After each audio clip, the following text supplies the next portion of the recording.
हमारा देश कैसा है? वैसा ही जैसा आप छोड़ के गए थे। यानी कि हम अभी भी अंग्रेजों के गुलाम हैं?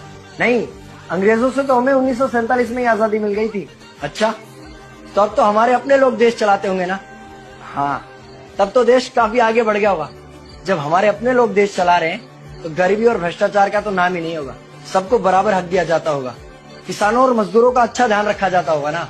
नहीं, ऐसा तो कुछ नहीं है। तो कैसा है बताना मुझे। कैसे हमारे अपने नेता, हमारे आजाद भारत के नेता, 100 साल हो गए मुझे गए हुए, बताना। हमारे अपने नेता वो तो अपनी जेबें भरने में लगे हुए हैं।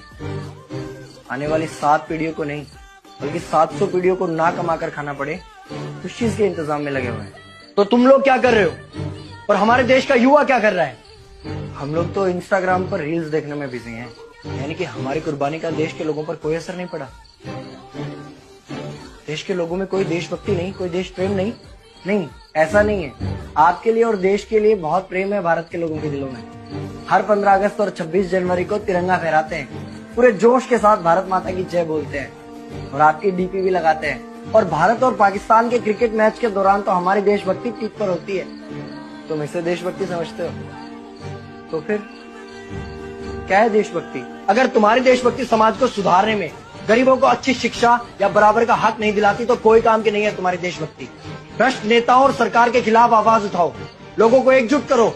लेकिन अगर हमने सरकार के खिलाफ आवाज उठाई या नेताओं से सवाल पूछे तो हमें एंटी नेशनलिस्ट कहा जाएगा या हमें गद्दार करार दे दिया जाएगा। तो डरता है। 23 साल का था मैं जब अंग्रेजों ने मुझे फांसी पर चढ़ा दिया। मुझे तो आतंकवादी कहा गया था। अगर अब नहीं जागे तो ये देश सोता रहेगा। ये सरकारें, ये नेता देश को बेच खाएंगे। इस भ्रष्ट सरकारी तंत्र से लड़ो। देश को क्रांति की जरूरत है। क्रांति यानी कि हमें हथियार उठाने होंगे, बंदूकें उठानी होंगी जैसे आपने उठाई थी। नहीं, हमारी क्रांति विचारों की थी। जब अंग्रेजी हुकूमत ने हमारी आवाज नहीं सुनी तो हमने और जोर से आवाज लगाई और अपने विचार रखे। और क्रांति केवल सत्ता को बदलने तक सीमित नहीं है, बल्कि इस भ्रष्ट अन्यायी तंत्र को जड़ से उखाड़ कर फेंकना है। पर ये होगा कैसे? अपने आसपास से शुरुआत करो। जो भी तुम्हें भ्रष्ट नजर आए उसके खिलाफ आवाज उठाओ, एक्शन लो।